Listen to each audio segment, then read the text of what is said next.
Hey guys. Welcome to Couple. Please like and subscribe if you like this video.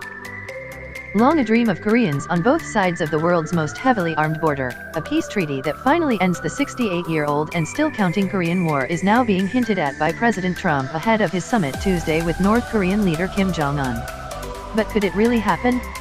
Complete North Korean denuclearization will likely take much more than a single summit, although Mr. Trump may see a peace deal as a quick, fairly painless path to a Nobel Peace Prize. Kim, meanwhile, is pursuing a long-sought North Korean demand for a treaty that may be aimed at getting U.S. troops off the Korean peninsula and, eventually, paving the way for a North Korean-led unified Korea. Beyond the speculation over motivation, however, Mr. Trump and Kim may face huge obstacles to settling a deal on their own. Some even question whether a treaty, if they manage to pull it off, could lead to disaster, not peace. Here is a look at what a final peace to one of the 20th century's bloodiest wars might mean, and whether it could happen on Tuesday in Singapore, where the leaders will meet. Final preparations are underway for the summit, which will take place at the Capella Hotel on Sentosa Island.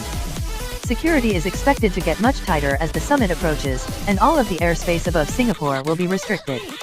Why is the Korean War still going on? The Japanese-controlled Korean peninsula was divided in 1945, at the end of World War II, into a Soviet-backed North and a U.S.-backed South.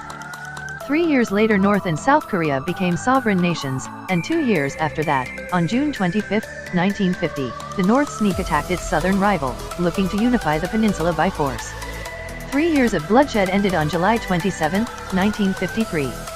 But the war technically continues today because instead of a difficult-to-negotiate peace treaty, military officers for the U.S.-led United Nations, North Korea, and China signed an armistice that halted the fighting. Although then South Korean President Syngman Rhee, who wanted to fight on until the North was crushed, refused to sign the armistice, it still took effect. Even now you can get a sense of the tension that has simmered since 1953 by visiting the dividing line within the demilitarized zone, near where the armistice was signed. North and South Korean soldiers glare at each other across the line that Kim Jong-un historically stepped across for his recent summit with South Korean President Moon Jae-in. This fraught dividing line is also where a desperate North Korean soldier was shot 5 times last year as he made a mad dash on foot away from his former comrades in a successful bid to defect to the south.